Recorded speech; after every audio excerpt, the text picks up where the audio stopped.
Assalamualaikum warahmatullahi wabarakatuh.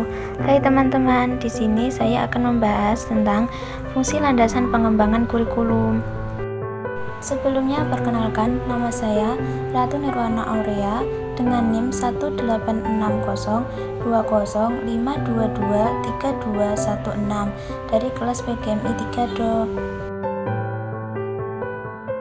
Di sini pokok bahasannya yaitu yang pertama konsep landasan pengembangan kurikulum, kedua fungsi landasan pengembangan kurikulum, dan yang ketiga landasan filosofis, landasan psikologis, dan landasan iptek.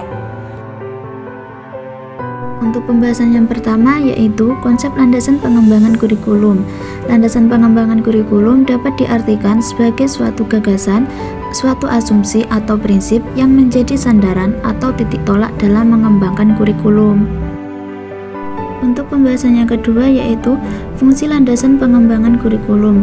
Landasan pengembangan kurikulum berfungsi untuk menguatkan fondasi sistem pendidikan menjadi lebih berkualitas. Apabila kurikulum tidak memiliki dasar pijakan yang kuat, maka kurikulum tersebut akan mudah terombang-ambing dan yang akan ditaruhkan adalah peserta didiknya. Untuk pembahasan yang ketiga yaitu macam-macam landasan pengembangan kurikulum. Di sini terdapat 3 poin. Yang pertama, landasan filosofis, landasan psikologis, dan yang ketiga yaitu landasan iptek atau ilmu pengetahuan dan teknologi. Untuk pembahasan yang poin pertama yaitu tentang landasan filosofis. Landasan filosofis mengandung arti bahwa pendidikan senantiasa berhubungan dengan manusia baik sebagai subjek, sebagai objek, maupun sebagai pengelola. Dengan demikian, pendidikan senantiasa berintikan interaksi antar manusia. Poin kedua yaitu landasan psikologis. Landasan ini didasarkan pada prinsip bahwa perkembangan seseorang dipengaruhi oleh lingkungan dan kematangan. Lingkungan yang dimaksud dapat berasal dari proses pendidikan.